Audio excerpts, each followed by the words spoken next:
Zaburi 16 mstari wa 8. Reading in the book of Psalms chapter 16 and verse 8 hadi 11. Verse 11 up to verse 11. This is what the Bible says. I keep my eyes always on the Lord, with him at my right hand I will not be shaken. Therefore my heart is glad and my tongue rejoices. My body also will rest secure, because you will not abandon me to the realm of the dead, nor will you let your faithful one see decay. You make known to me the path of life. You will fill me with joy in your presence, with eternal pleasures at your right hand. Jina la Bwana lisifiwe. Amen. Nimeweka Bwana mbele yangu daima, kwa kuwa yuko kuumeni kwangu, sitaondoshwa. Kwa hiyo moyo wangu unafurahi, nao utukufu wangu unashangilia. Naam, mwili wangu nao utakaa kwa kutumaini, maana hutakuachia kuzimu nafsi yangu, wala hutamtoa mtakatifu wako aone uharibifu. Utanijulisha njia ya uzima, mbele za uso wako ziko furaha tele, na katika mkono wako wa kuume mna mema ya milele. Tuombe. Mfalme mwenye nguvu na uwezo, twakushukuru, twalitukuza jina lako. Yes, Father. Ni wewe Mungu wetu, tumaini na kimbilio letu. Amen. Msaada wetu wa karibu. Yes. Hatuna Mungu mwingine ila wewe mfalme. Amen. Bwana wa majeshi, tunapoingia katika neno lako mfalme, lifafanue ndani yetu, likawa msaada Mungu wetu. Oh, yes. Ili ya kwamba tunapoendelea mfalme tuweze kukuona. Yes. Utukuzwe kwa kila jambo mfalme. Yes. Mungu wetu, tunakuomba utuondolee kusinzia Bwana. Yes, Lord. Na hata hila zote za yule muovu. Yes, Father. Ili tukutazamie kuanzia sasa na kuendelea. Yes. Takapomalizia na umetufundisha mfalme, umetushauri. Yes, Lord. Ikiwa utatuonya Bwana wa rehema, taliinua jina lako. Yes. Utukuzwe milele daima mfalme wa wafalme. Amen. Na ni katika Kristo tumeomba na kushukuru. Amen. Amen. Jina la Bwana lisifiwe. Amen. Neno hili lilinenwa na mtumishi wa Mungu Daudi. This word was spoken by a servant of God, David. Na huyu Daudi, And this David, alikuwa akimtazamia Mungu. he was looking upon the Lord. Sisi ni washuhuda ya kwamba neno linasema Mungu akatoa ushuhuda wa Daudi. We are witness that God gave testimony of David. Akasema amemwona mtu aliye na roho kama He yake. said that I have found a man after my own heart. Jina la Bwana lisifiwe. Amen. Nini Mungu alitazama akaona kwa Daudi? What is that God saw in David? Daudi ingawaje alikuwa mfugaji, Even though he was a shepherd, mawazo yake yalielekea zaidi kumtafuta Mungu. his mind focused more on seeking the Lord. Na hii ni kumaanisha And this is to mean katika nyumba yao that in their house walikuwa wamcha Mungu. they were worshippers. Bwana Yesu asifiwe. Amen. Maana ukiangalia katika lineage ya Yesu, Because when you look in the lineage of Jesus, utakuta baba ya Daudi pale. you will find the father of David Kwa there. hivyo walikuwa wamcha Mungu. So they were worshippers. Lakini kuna neno nataka ulishike hapa. But there is a word I want you to get. Aya ya 8 inasema nini? In verse 8 it says what? Nimemweka Bwana mbele yangu daima. I have put the Lord in front of me forever. Nini ilimsababishia Daudi kuweka Bwana mbele daima? What made David to put the Lord in front forever? Katika kitabu cha Exodus 33:14 na sitasoma. In the book of Exodus 33:14, Na sitasoma, and I won't read, nitaiunganisha na neno hili. I will connect it with this word. Musa akatumwa na Mungu kuwatoa Waisraeli nchi ya Misri. That Moses was sent by God to liberate the children of Israel. Na aliweza kuuliza maswali mengi sana. And he asked some of the questions. Na maswali yale Mungu aliweza kumjibu. And God responded. Na Biblia inasema alikuwa ni mtu wa kwanza kunena na Mungu. And I will say he was the very first person to speak with In God. fact, Mungu anasema hakuna mwanadamu aliweza kuongea na yeye uso kwa uso kama yeye. God says there is no human spoke to him face to face like Moses. Na alipomtuma, And when he sent him, na wakati ukafika ili watoke katika nchi ile, and the time came for them to be liberated, Mungu alifanya ishara mbili. God did two signs. Na alimwambia Musa, And he told Moses, tutaenda pamoja nawe. we will go with you. Lakini utaangalia signs hizi. But you will look these two signs. Ishara hizi usikose kuangalia. Do not forsake these two signs. Mchana wingu litatanda juu yenu. During the day you will have a cloud, Na mtaweza kufuata wingu hilo. and you shall follow the cloud. Wakati ninapotembea mtatembea. And when when I walk, you shall Na walk. wakati nitakaposimama And mtasimama. when I stand still, you will stand still. Hamtawahi kufanya jambo lolote You will not do anything bila tu kufuata vile nimekuagiza. other than following what I have commanded. Ikifika usiku, At night, nitatoa kienge cha moto. you shall have a pillar of fire, Nitafuata hiyo hiyo. and you shall follow the Mungu suit. alikuwa ana sababu. God had a Mungu reason. hawezi kufanya jambo God cannot do anything asipokuwa amekusudia without having an na bila agenda kujua hatima ya jambo and lile. even knowing the end Jina la of Bwana it. lisifiwe. Amen. Lakini alimwambia maagizo haya yaangalie vizuri. But he told him this commandment, look them carefully. Lile wingu The cloud na kienge cha moto and the pillar of fire, ilikuwa ni ishara it was a sign ya uwepo wa Mungu of the presence of God. Hallelujah. Amen. Pamoja na Waisraeli. Together with the Israelites. Alimwambia Musa, sikia, Told Moses, listen, unapoona lile wingu when you see the na cloud kienge cha moto, and the pillar of ni fire, hakikisho niko pamoja na it nyinyi. is a testimony that I'm with you. Pia angalia wingu litawaongoza. Look that the cloud will lead you. Hamutaliongoza lakini You itawaongoza. will not lead it, but it will lead you. Hallelujah. Amen. Ishara ya Mungu lazima idhibitike. The testimony of God must be Mungu hafanyi testified. jambo ambalo haliwezi kudhibitika. God cannot do nothing Hawezi without kuanzisha seeing. kazi ambayo hawezi He kukamilisha. cannot start a work without completion. Lazima ndugu na dada ujihadhari katika mashauri ya Mungu. We have to be careful from the commandments of God. Daudi anasema, David is saying, nimemweka Mungu I have put God mbele, in front, si nyuma. not behind. Haleluya. Amen. Ndugu na dada, hebu sema, nami nitamweka Mungu mbele. Nami nitamweka Mungu mbele. Daudi alimweka Mungu mbele. David put everything on God. Ujumbe wangu siku hii ya leo Today's word of today ni kukubali wema wa Mungu uwe mbele zako. is to allow the presence of God to be before you. Bwana Yesu asifiwe. Amen. Katika maisha yako, In your life. ikiwa unataka kufaulu kwa kila jambo, If you want to succeed in everything, kubali wema wa Mungu ama uwepo wa Mungu ukuongoze. allow the presence of God to lead you. Haleluya. Amen. Nimekumbuka wakati mmoja Mungu alituambia hapa I remembered one time God told us here kusikiliza sauti na kuifahamu. to listen the voice and to understand it. Usikize sauti ya Mungu na uifahamu. To hear and understand the Maana voice of Mungu God. huongea. Because God speaks. Haleluya. Amen. Tuendelee. We proceed. Mungu akamwambia Musa, Then God told Moses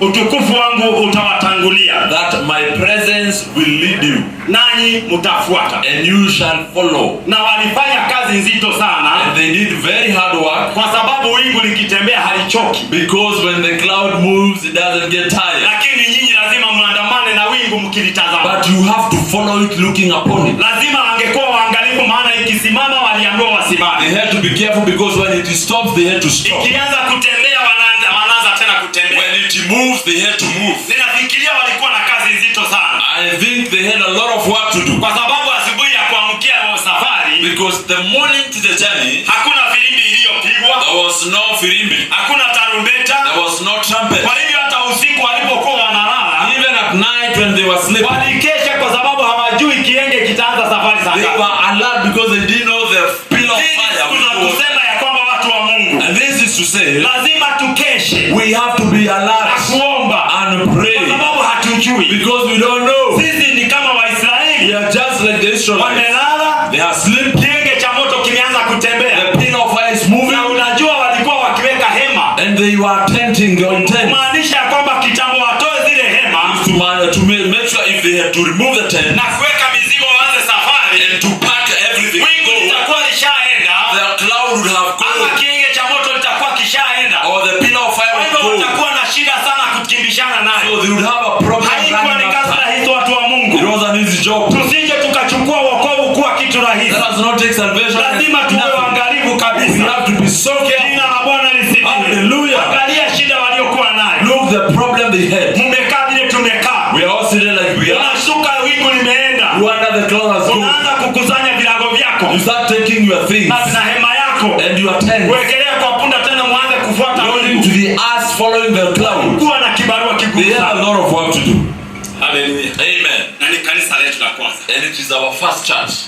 Wanafikiriaje? How do you think? Kanisa hili la pili, This second church, tuko kama Waisraeli. we are like the Israelites. Mungu akamwambia Musa, God told Moses, utukufu wangu my utawatangulia, presence will lead you, nanyi mtanifuata. and you shall follow. Hamtaenda mbele ya utukufu You wangu. won't go before my Hamtatangulia presence. wingu wala kiini. You won't go before the cloud, mfuate. but you have to follow. Jina la Bwana lisifiwe. Amen. Musa akaona hii tabu imekuwa nyingi. Moses saw that the problem was so much. Waliweza kumghadhibisha Mungu mpaka akagairi. They angered God until he relented. Akamwambia sasa sitaandamana na nyinyi. He said, I know going with you again. Sasa nitawatuma na malaika. I will send you with the angel. Moses alijua malaika si rahisi awaponye. Moses knew that the angel was not easy to serve them. Bwana Yesu asifiwe. Amen. Akamwambia Mungu, He said, God, if ikiwa hautaenda pamoja nasi, you're not going with us, basi kuacha tukae hapa. let us be. Itajulikana namna gani Then how will it be known ya kwamba uko pamoja that nasi? you are with us? Itajulikana namna gani How will it be known wewe umetutuma? that you have sent us? Itajulikana namna gani How will it be known sisi ni taifa lako? that we are your Mungu nation? akamwambia nikiandamana na nyinyi tena God said, if I go with you, nitawaangamiza. I will destroy you. Akamwambia basi tukae hapa. Moses said, okay, we Kama stay sio here. hivyo wasamehe hawa. If that is not the way, forgive Kama them. hautawasamehea, If not forgive basi them, niondoe kwa kitabu. then eliminate me from the book. Musa alikasirika. Moses was Watu angry. wa Mungu tunaishi katika nyakati ambazo ni hatari. We live in dangerous Sio wakati times. wa kucheza si It is mzaha. not a time Ni to joke. wakati wa It Waisraeli. is not like the time of the Israelites. Wetu sisi. From Maana our time. Waisraeli, Because the Israelites, Musa alijibishana na Mungu. Moses negotiated with God. Lakini wakati wetu But our time, Roho Mtakatifu akikasirika, when the Holy Spirit is anakuacha. anger, He leaves you. Jina la Bwana lisifiwe. Amen. Haleluya. Amen. Na unajua akikuacha And you know, when He leaves, ni vigumu sana kujua umeachwa. it's very hard that you know He leaves. He has Maana left. kama unanena kwa lugha, Because if you are speaking in tongues, atakuacha na utabaki na lugha He yako. will leave you and with Lakini tongues. hayuko pale. But it's not with you. Haijalishi. It doesn't Kwa hiyo matter. wakati wetu ni mgumu So sana. our times Ni is hard. wakati wa kutafuta neema ya Mungu iwe mbele zako. It is a time to seek the presence of God to be Ni before wakati you. watu wa Mungu kutafuta. It is a time to seek. Kama hatutatafuta, If you will not seek, kama if hatutatamani, you will not desire, utafanya kazi ya we bure. will be doing nothing. Angalia miaka ambayo umeishi Look the years you have lived na miaka ambayo imebaki. and the years ahead. Uone nyakati ambazo zimesalia ni ndogo You sana. see the times ahead. Tunahitaji kumtafuta Mungu kuliko mwanzo. We need to seek God than before. Kutafuta uwepo wa Mungu kuliko mwanzo. Than before the presence Jambo of lolote God. tunalolifanya ndugu na dada, Everything that we do, liwe ni jambo ndogo ama kubwa, either small or big, lazima ujiulize kama uwepo wa Mungu pamoja you nasi. have to ask, is the presence of Ujiulize God with ninaongozwa you? na Roho wa Mungu ama ni mimi Am mwenyewe? I being led by the Spirit of God or Jina la myself? Bwana lisifiwe. Amen. Kienge cha moto The pillar of na fire wingu and the cloud ilikuwa ya kuwaongoza was to lead hadi them wapate ushindi. until they get victory. Bwana Yesu asifiwe. Amen. Na unajua haikumalizia. And it was not. Ilifika wakati Mungu akaondoka. It came a time God left. Na inaweza fika wakati Mungu akaondokea. And it can come a time that God leaves you. Tuna wimbo tunaimba. There is a song we have. Roho ama oima gotiga goke mundu. When the spirit of truth goes away, empty person. Na kemundu gikima ni muwi. Yes, you know that man. Si mnajua hiyo? Yes. Kemundu gikoro gikimundu. Yeah, it's just an empty person. Na no gike anything. And you can do anything. Tondu ni kemundu. Because it's just an empty person. Lakini wakati uko na Roho wa Mungu dhamira yako iko active. But when you have the Spirit of God, your conscience is alive. The Holy Spirit is our director. Roho wa Mungu ni mwongozi wetu. Anatuongoza ili tuweze kushinda. He leads us so that we can become victorious. Na hebu nikwambie, And let me tell you something.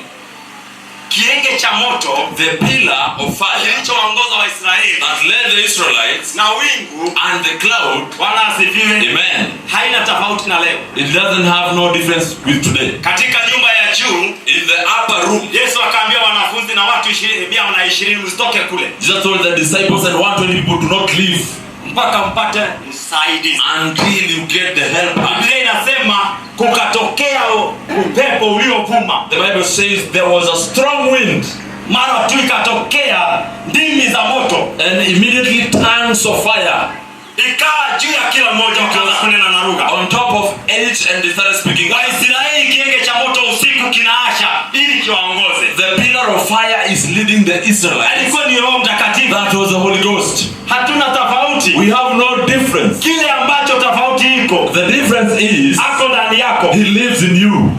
Bwana asifiwe. Amen. Hallelujah. Amen. Na anakuongoza hadi ushinde. And he leads you until victory. Lakini unapoasi But when you sin na unatamani kujiongoza, and you desire to lead yourself, Roho Mtakatifu huondoka. the Holy Spirit leaves away. Maana hawezi kaa nyumba ambayo imekawa na nyoka. Because he cannot dwell together with vipers. Bwana Yesu asifiwe. Amen. Kwa hivyo ni vizuri kutamani. So it is good to desire. Asubuhi ya leo nataka kuhimiza ndugu na dada. This morning I want to declare to you, Anza kutamani. desire. Hallelujah. Amen. Na ujichunguze kama bado uwepo wa Mungu unakuongoza. And interrogate yourself, is the presence leading you? Hallelujah. Amen. Musa akawatetea Waisraeli. Moses pleaded for the Israelites. Aliendelea kuwatetea. He pleaded for them. Mimi hushangaa sana na Musa. Sometimes I wonder with Moses, Na jambo hilo ni la maana sana. and that is a very important thing. Hakujipenda. He did not love himself. Alianza kumwambia Mungu maneno. He started telling God some words. It's like he was misbehaving with God. He was becoming rude. Alikuwa rude. It's like he was becoming rude. Lakini Mungu alivumilia. But God was patient. Bwana asifiwe. Amen. Wingu, The cloud na moto and the pillar of fire ilikuwa ya kuguide Waisraeli na kuwapigania. was to guide them and to fight for them. Roho Mtakatifu ni wa kutuongoza The na Holy, kutupiga the kutushindania. Holy Spirit fights for us and wins for us. Ilikuwa ni uwepo wa Mungu uliowakuwa kuongoza. It was the presence of God that was leading them. Ile safari haingekuwa rahisi kama uwepo wa Mungu haungeenda nao. The journey would not have been easy if the presence was not with them. Kumbuka wakati walikuwa katika bahari ya Shamu. Remember when they were between the Red Sea? Hii ni hatari ya bahari. This is the danger of the sea. Farao naye amekuja And Pharaoh is behind them. na kukawa na manunguniko mengi sana. And there was a lot of gossip upon them. Na hii inanitia nguvu hata leo. And this one gives me courage. Ikiwa kanisa hilo na lilikuwa ya watu wachache, That even though that church of then had small people, bado ilikuwa na commotion ndani. but it still had commotion inside. Je, leo What about of now? hatutaepuka? We will not be spared. Kukawa na watu There were people wakainukia Musa. that they raised against Moses. Si tulikuambia? We told you, Kujifanya tu. you are just pretending. Si hata tulikuwa Misri tulikuambia waache tutumikie hawa watu. We even told you we serve these people. Amen. Amen. Unajua ni kwa nini walikuwa wanamwambia hivyo? You know why they were telling that? Wacha nikudokezee kitu kidogo nimekumbuka. Let me give you something that I've remembered. Na unisikilize vizuri ujipime. And be attentive. Na ujipime. And you interrogate yourself.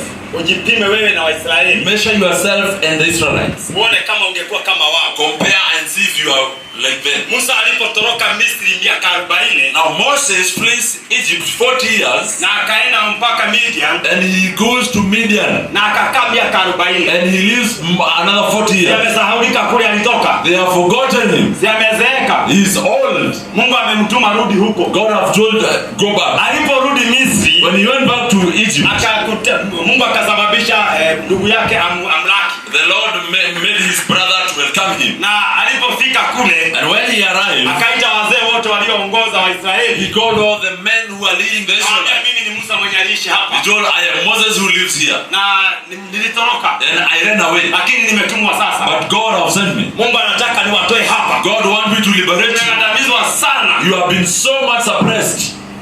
Wakafurahia sana. They were very happy. Siku nyingine akaenda kwa Farao. The next day he went to Pharaoh. Akasema nimetumwa na Mungu He aishie. said, I have been sent by the living God. Watu wa Mungu waende Let the people go wakamtumikie. to serve him. Farao akamuuliza Mungu gani huyo? Pharaoh asked, which God is that? Misri kulikuwa na miungu mingi. You know there were so many gods in Egypt. Akasema Mungu aishie. He said the living God. Farao akaita maakida wote. Pharaoh called wakuu wote. all the leaders and magicians. Akawaambia sikilizeni, He said, si all the leaders. Yeah. Yes. Akawaambia sikilizeni vile hawa watu He wanasema. said, listen what these people are saying. Ati mateka wetu waende. That our slaves to Nani go. atatufanyia kazi? Who will work for us? Sasa mfanye hivi. So do this. Kuanzia leo From today, hamtawapea nyasi. you will not give them grass. Wanatoka wanatafuta nyasi ya kuunda matofali. They go make the grass for themselves. Wanakuja wanaunda matofali. They come and make Na them. wanaunda ile tu ya kila siku. And they make the same they make every day. Ikawa kazi maradufu. Now the work was doubled. Sasa Now kukawa na shida. there was a problem. Huyo amekuja kututoa hapa. This has come to liberate us. Sasa shida imekuwa mara ngapi? Now the problem is doubled. Wakaenda wakakuta Musa. They went and found Moses. Ambia Moses, hatuna ubaya na So wewe. you have no problem with Wewe you. rudi kule Midiani. Go wherever you came from. Hii kazi imekuwa ngumu. Now the work has been doubled. Kwa sababu ilikuwa watoke kwanza watafute nyasi. Because they had to go look for grass. Na unajua ni desert. And it's in the desert. Kwa hivyo lazima wangeenda River Nile. So they had to go cross River Nile. Maana watapata majani huko. Because they'll find grass there. Wakuja watengeneze tena udongo. And to come and make the man. Waune matofali. And to make the bricks. Na ile kiwango waliwekewa ni hicho. And the same level they were to make was the same. Wakamwambia hapana. He said no. Hii ni mbaya. This work is not good. Hiyo ukombozi wako acha. Your revelation, leave it. Wacha kabisa. Leave it. Bwana asifiwe. Amen. Hata kama ni wewe. If it were you. Si ungesema kama hawa. You could have said like them. Lakini ndio tie kuna hizi tamari material walikuwa tukira. They were not as bad or more than us. Walikuwa hivyo hata sisi tungesikia hivyo. That is the same thing we could have thought. Lakini Musa kwa adamant. But Moses was very strong and adamant. Hakusikiliza. He could not listen. Kwa hiyo walipotoka wakafika bahari ya Shamu. So when they left and got to the Red Sea. Wakakuta sasa hili bahari na adui wamekuja. They got that this is the sea and the enemy is behind. Walimwinukia. They raised upon him. Tulikwambiaje? We told you. Wewe usikiaje? Kama yote. What is wrong with your head? Si tungekufia huko badala ya hapa. We could have died there more than here. Musa akaanza kuongea kwa niaba ya Mungu. Moses started speaking instead of God. Sisi Wakristo wengi hatuongei kwa niaba ya Mungu. We don't speak in place of God most of us. Tukianza kuinukia mchungaji tunagomba mpaka aishe. When you start raising upon the servant, we go until he goes. Badala ya wewe kusimama kama Musa. Instead of you standing like Moses. Musa alisimama akamwambia. Moses stood and said, acheni kupiga kelele. Leave the acheni sasa kuogopa. Do not fear. Ongojeni muone utukufu wa Mungu ama ukombozi wa Mungu. Wait and see the liberation of God. Sisi hatuongojaji. We don't wait. Where are we headed?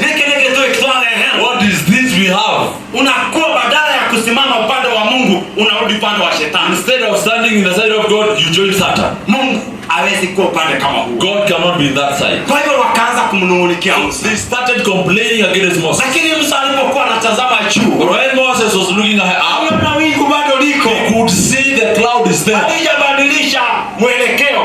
They did not change the direction. Kwa hivyo alikuwa na ujasiri. He had courage. The presence of God, ya kwamba utukufu wa Mungu bado iko na wao. It was still with them. Akamuita Mungu akamuuliza sasa nifanyeje? He called God and said, what? Akamwambia waambie waache kushituka ama kuogopa. Tell them not to fear no more.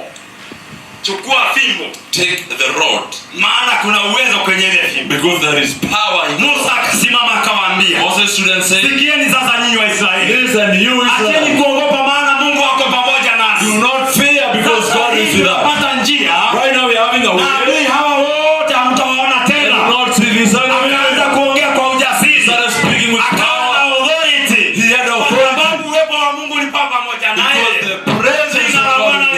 Hallelujah. Wakati ndugu na dada unasikia una uwepo wa Mungu, hauwezi kuogopa. You should not fear. Hallelujah. Amen. Maana ako karibu na wewe. Because he's so close to you. Amen. Hallelujah. Na hiyo ndio inafanya unasababisha unaambia ugonjwa toka. And that is what makes an intended maana ugonjwa hawezi kukaa katika uwepo wa Mungu. Because diseases cannot live with the presence. Shida unaziambia toka. Problem you tell them go. Maana haziwezi kaa katika uwepo wa Mungu. Because they cannot live with the presence. Bwana Yesu asifiwe. Hallelujah. Musa akawaambia acheni kusumbuka. Moses told them do not get aliponyosha mkono wake na fimbo. When he raised his kukawa na njia. There was a way. Wakapita wote. They passed all of Mungu kwa sababu alikuwa pamoja na wao. And because God with them. Na alisababisha mpaka Waisraeli wakaona adui ndio hawa. And he made them to see the enemy.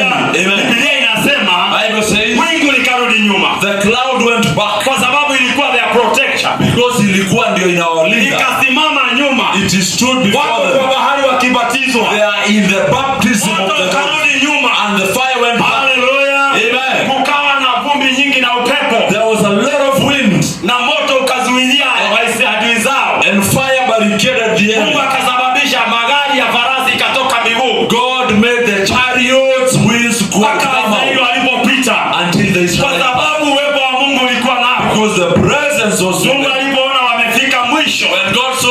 the other side. Ikaenda na moto ukaenda. The cloud and the fire went. Ikaanza kuongoza Waisraeli. God continued leading them. Maji ikarudi ikabeba Wamisri wote. Water came and swept all the Uwepo wa Israelites. Mungu unaweza na Mungu. Because the presence has the Wanaoongozwa power. na uwepo wa Mungu hawatashinda. But God, Hallelujah. defeated. Hiyo ni hakikisho. That is an assurance. Hallelujah. Amen. Ya kwamba wanaopelekana na uwepo wa Mungu Them who goes with the presence, wako katika hali nzuri. they are in good condition. Tutamani kuongozwa na uwepo wa Mungu. Let us desire to be led Ndugu na by dada, tamani kuanzia leo. desire from today. Kazi yako tamani iongozwe na Mungu. Let your work be led by God. Nawe lazima uwe mwaminifu. You have to be faithful. Familia yako iongozwe na Mungu. Your family should be led by the presence. Lazima uwe mwaminifu. You have to be faithful. Bwana Yesu asifiwe. Amen. Hata wokovu wako Even your salvation, uongozwe na Mungu. let it be guided by When the the presence. presence of God is before you, Wakati utakaotukufu wa Mungu uko ndani yako, hakuna kitu. hallelujah. Amen. Adui watakuta moto inawaka. Enemies will find fire. Hallelujah. Amen. Kwa nasikiliza CD ya kijana alikuwa anaitwa Moses. Another time I was listening to another Kijana alikuwa anaitwa Bisea. by the name Moses. Ilikuwa pale Nakuru. It was in Nakuru. Unakumbuka wakati wa Kingdom Seekers? You remember during the Kingdom Seekers Wakati wachungaji wao wawili walikufa when their two servants died na walitamani sana kuwaombea wafu.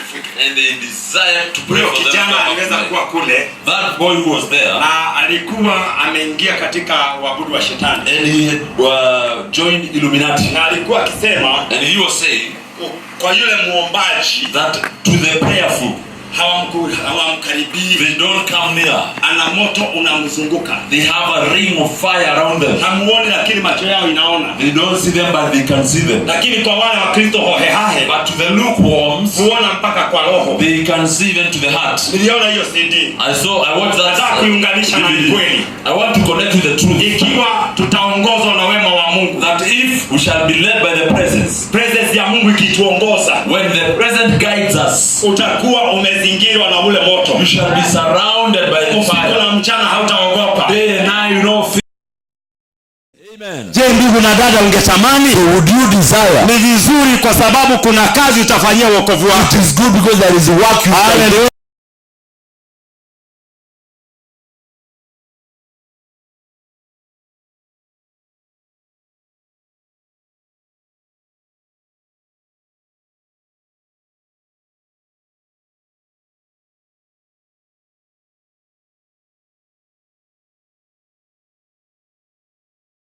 Mwili huu wa kawaida ufe. The normal flesh have to die. Najua nilisikia watu wana challenge mtu no wapi na ikale. You know I have people challenge that can someone die and understanding Biblia ni kali sana. Understanding the word of God is key. Biblia inasema hivyo katika kitabu cha Wakorintho. That's what the Bible says in Corinthians. Hata kitabu cha Psalms, even in Psalms. Bwana asifiwe. Amen. Sijui nitaisoma ama tuache. We can read it. Yeah. Tutaisoma. Yes, we shall read it. Isome kwa sababu ni vizuri kuijua. Yes.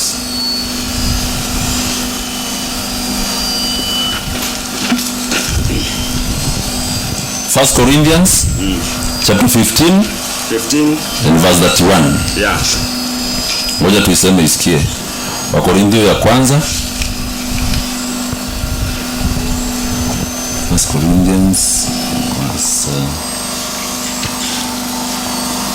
First Corinthians chapter 15 and verse 31. Inasemaje? Biblia inasema naam ndugu, huku kujisifu kwangu niliko nako juu yenu katika Kristo Bwana wetu, ninakufa kila siku. Ninakufa kila siku. I die daily. Bwana Yesu asifiwe. Amen. Unajua mwili huu hauwezi kuokoka. You know this body cannot get saved. Lakini unaweza kufia dhambi. But you can die to sins. Ubaki uishi kwa sababu ya utakatifu. And then you live in righteousness. Wakati tulipokuwa tunaendelea hapa, when we are proceeding then, na katika hali hiyo ya uwepo wa Bwana, and in the presence of God, nilianza kuhisi kati yetu nguvu za Mungu. I started experiencing in our midst the power of God. Hiyo ndio nilikuwa nataka kusema. That is what I wanted to say. In this end time hours, Ya kwamba kwa hii nyakati za mwisho, God wants us to know and experience his presence in our midst. Mungu anataka tujue na tuhisi neema yake katika ndani yetu. Hebu nikwambie kitu kingine. And let me tell you something else. Ikiwa lazima uimbe ndio uende mbele za Bwana, If you must sing for you to be in the presence of God, unafaa kuokoka tena. you need to get saved again. Akoro nginya uine fiu no wende getho thi mbele ya Ngai. If you must sing and for you to be in the presence of God, Hono kile ringi. you have to get saved again. Tondũ nĩguo gaikinya hĩndĩ kwagĩa kũinua. Because a time will come when singing will not be there. Uwepo wa Bwana unaingia direct. You should just go into the presence of Kwa God. sababu ni baba yako. Because he is your father. Unafaa umesimama hivi umeanza kuisama kwa maombi na umezama. Yeah, when you are standing like this, you just sink into prayers and go. Kama ile handle ya kufanya nini ile ikilea ya kurudia. Not like the one that ignites. Wewe ni mtu wa maana. You are a very important person. Amen. Amen. The presence of God went before them to give them victory. Uwepo wa Mungu uliandamana na wao ili kuwapatia ushindi. Katika maisha yetu haya tunaishi, ninapoenda kutamatisha, As we continue to winding up and in the life that we live, katika maisha haya tunayoishi, In the life that we live, maana ni nyakati za mwisho. because these are the end times. Ikiwa uwepo wa Bwana na neema ya Bwana itakuwa mbele zako, If the presence and the power of God is in our midst, itakupa ushindi kwa kila jambo. it will give you victory for everything. Jina la Bwana lisifiwe. Amen. Utatoka uende mahali ukuta watu, You shall go and find people in a place. na ukifika utakuta walikuwa wanaongea When you go there, you find them, they were talking na wananyamaza kwanza, and they stop fast, na kisha wanakukaribisha and vizuri, then they welcome you well, alafu wanakuheshimu and then they respect kwa sababu umebeba kitu cha dhamana. because you carry something of Ndani worth. yako kuna uwepo wa Bwana, In you there is presence, na unajua uwepo wa Bwana unasababisha and you know the presence makes nguvu ile, inasababisha wale watu wanasikia kuna kitu kimebadilika. the power that makes them feel there is something different. Ikiwa sio hivyo, ndugu na dada, basi kuna kasoro. If that is not the way, there is an issue. Amen. Amen. Kuna mahali unaweza ingia, There is a place that you can go to. usikie watu wanasema You hear people say, achana na hiyo mambo. leave that things. Stop those things. Hiyo mambo sasa tuache. Yeah, let's stop all that. Wewe unashangaa kwa nini? You wonder why. Na kwa sababu ya kutokomaa kiroho, And because you're not mature spiritually, watu wengi husema alikuwa wananisengenya. many people say they were gossiping on you. Haukuwa unasengenywa. They were not gossiping on you. Kile umebeba Whatever you have carried, kinasababisha hawawezi endelea, make them not to proceed. kwa sababu presence ya Mungu, Because uwepo wa kuna Mungu, mahali inaingia inasababisha quiet. there is a place it enters and it makes people quiet. Yesu akaenda akapitia makaburini, Jesus walked among the tombs akakuta jamaa alikuwa ameishi huko, and he found a guy who dwelt there. anajikatakata na mawe. He had scratched himself and cutting himself with Alikuwa stones. anafungwa na minyororo, anakatakata. He was in chains, but he would break them. Yesu alipokaribia, When Jesus drew near, akaanza kuuliza, sasa nina habari gani na wewe he mwana said, wa Daudi? with what information Sasa you have with umekuja you? kuniangamiza, kutuangamiza wakati hujafika. You have come to destroy Yesu us. hajaongea, Jesus has not spoken, lakini zimeanza kuongea. but they have started speaking. Bwana Yesu asifiwe. Hallelujah. Ukiwa na uwepo wa Bwana, When you have the hata presence, mashetani yanaongea, even the devil speaks. yanatetemeka. They tremble. Sio lazima umesengenywa. Not that they have gossiped on you, No, ngethie kundu ukore mekwaragia ndeto na matirama katitawoka. but when you go somewhere and they do not recognize your presence, Leo natitahagia kindu. it's not like there is nothing has happened. Wecirie wega. Think twice. No wagĩrĩire ũkorwo ũkuĩte kĩndũ kĩa mwanya. Yeah, you should have carried something different. Amen. Amen. Ambayo inasikika. Which is felt. Bwana Yesu asifiwe. Amen. Kitu ambayo inasikika. Something that is felt. Unapita hivyo, You walk like this, na unasikia watu wanasema, kwani nini nimeona? you say, what is that I've seen? Ni presence ya Mungu inapita. That is the presence of God that was walking. Maana haipitaji na acha bure. Because it doesn't remain the same. Bwana Yesu asifiwe. Amen. Mungu anatamani. So God desires. Weka Mungu mbele ya kila kitu. Put God first. Hallelujah. Amen.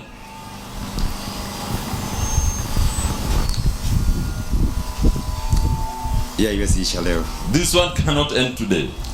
Daudi aliweza kujua. Now David knew, Akajua hii secret. and he knew this secret.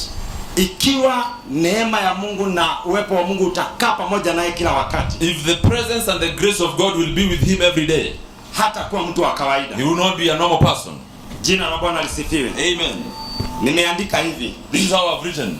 David learned the secret of knowing the Lord continually before him. This took a conscious act on David's part. Amen. Bwana Yesu asifiwe. Amen.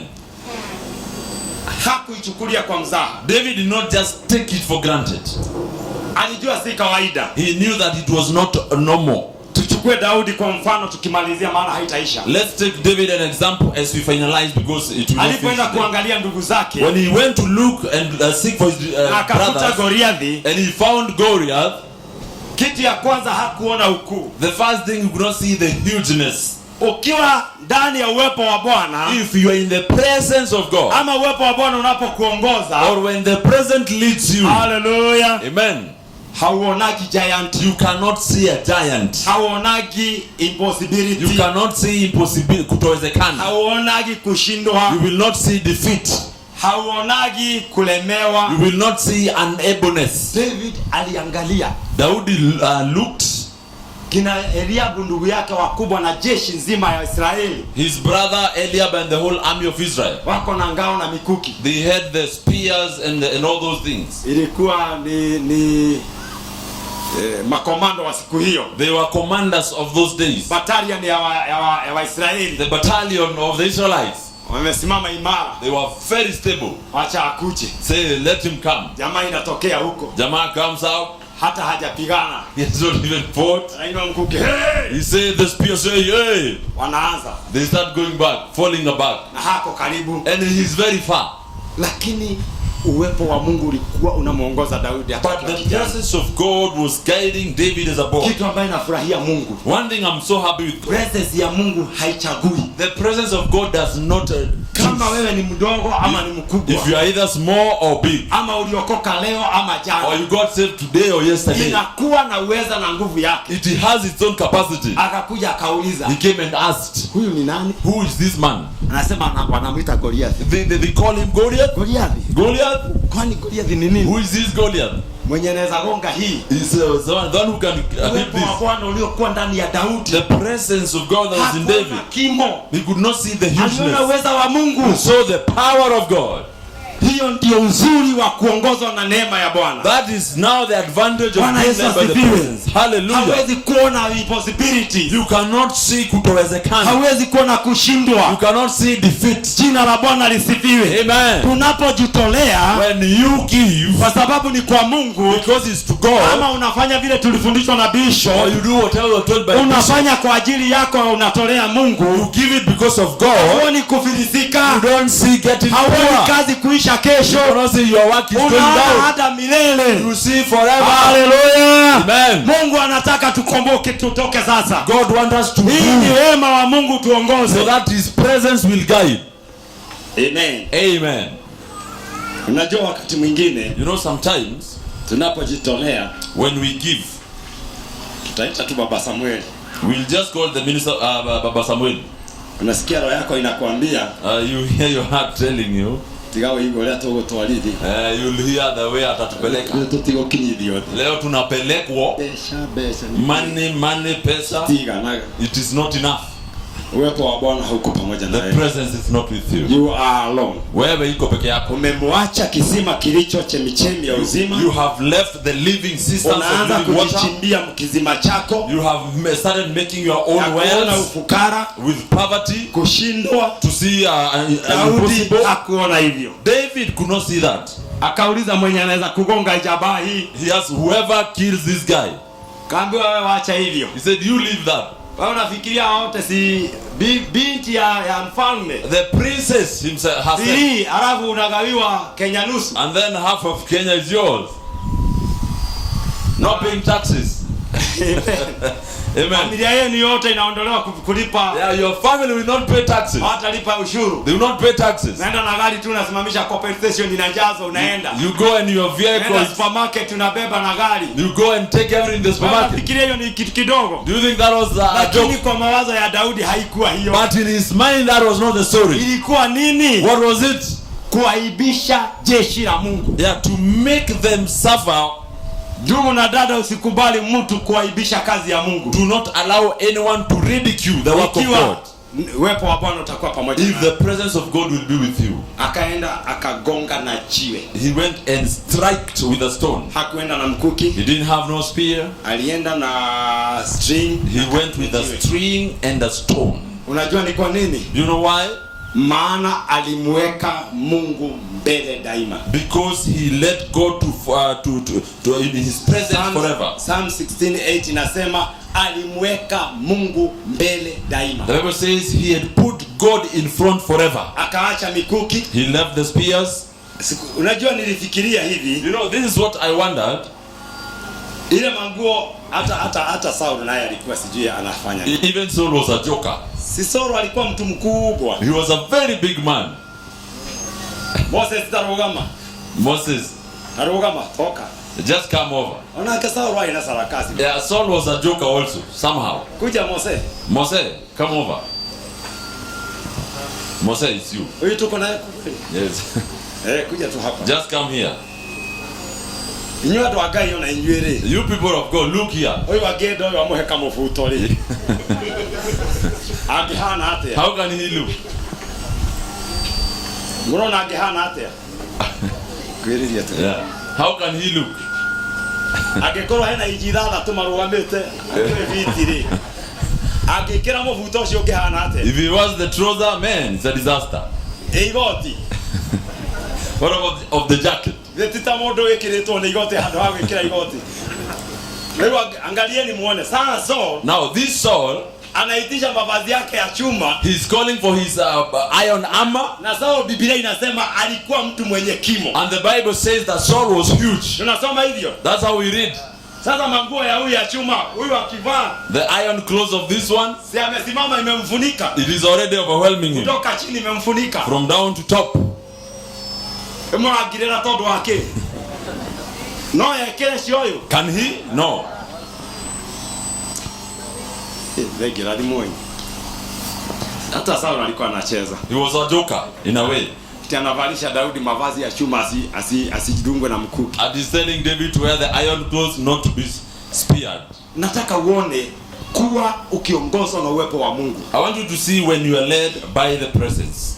Utaona mambo kwa njia gani? You'll see things different. Hautaona mambo kwa njia ya kawaida. You will not see them as normal. Daudi akamwambia mfalme hiki. David said this thing. Hii si ya namna yangu. No, this is not mine. Akauliza utapigana aje? Akamwambia acha. Wait, how? Nilikuwa huko malishoni. I was there in the wilderness. Yule Mungu Jehova alinisaidia kwa dubu na hata kwa simba. Si niko na yeye. The very same God who helped me in the lion and the bear. Mungu mbele ya mambo yako yote ndugu na dada. Amen. Na hakuna jambo litakalo kushinda. Yes. Hata biashara ikienda chini. Oh yes. Ambia Mungu uwepo wako upe yangu. Oh yes. Bwana asifiwe. Hallelujah. Hata kama maisha ni mazito. Even though our life is hard, weka Mungu mbele ya kila kitu. Put God in. Hallelujah. Amen. Mungu anataka uongozwe na yeye si umuongoze. God wants to lead you, not you to lead him. Unajua wakati mwingine, you know, some other times tunafanya mambo mengine sana. We do a lot of things. Unaenda mbele za Mungu, you go in presence of God, unamuomba, you pray to him, alafu unakalia kiti cha hukumu, and then you sit in the seat of the judgment. Mungu sasa tena akuje akalie. And you want God to sit there. Tuache hiyo. Let us leave that. Tuongozwe na wema wa Mungu. Let us be led by the presence of God. Jina la Bwana lisifiwe. Hallelujah. Hii sitawacha. This I will not leave. David made it his priority to set his heart and mind upon God. Aliweka roho yake na kichwa chake kumtafuta Mungu. Ilikuwa ndio ya kwanza. That was his priority. Si kazi. It is not work. Si mambo ambayo unafikiria. It is not a thing you think. Hapana. No. Aliweka kumtafuta Mungu. He had put it to seek God. Katika shida, in problems, weka Mungu mbele. Put God first. In sickness, katika ugonjwa, God is at your right hand to heal you. Mungu ako kwa upande wako wa kushoto wa kukuponya. In financial crisis, katika pesa, he will supernaturally provide and meet your needs. Atakupa na atakupa. When in danger, katika hatari, he is there to protect and deliver you. Ako hapo kukuokoa na kukulinda. When in battle, katika vita, and out and weary, Na wakati umechoka, he is there to uphold and strengthen you. Ako hapo kukushikilia na Kwa sababu Mungu ako na wewe. Because God is with you. Yesu akasema, Jesus said, naenda lakini naja kwenu. I am going but I'm coming to you. Sitawaacha yatima. I will not leave you like orphans. Akaja akakaa ndani yetu. He came and dwelt in us. Usikubali kumtangulia Yesu. Do not allow to go before Jesus. Kubali Yesu akutangulie. Let him to go before you. Tusimame sisi zote. Let us be on our feet. Kwa sababu ni katika uwepo wa Bwana tunatamani. Because it is in the presence of God that we desire. Uweponi mwa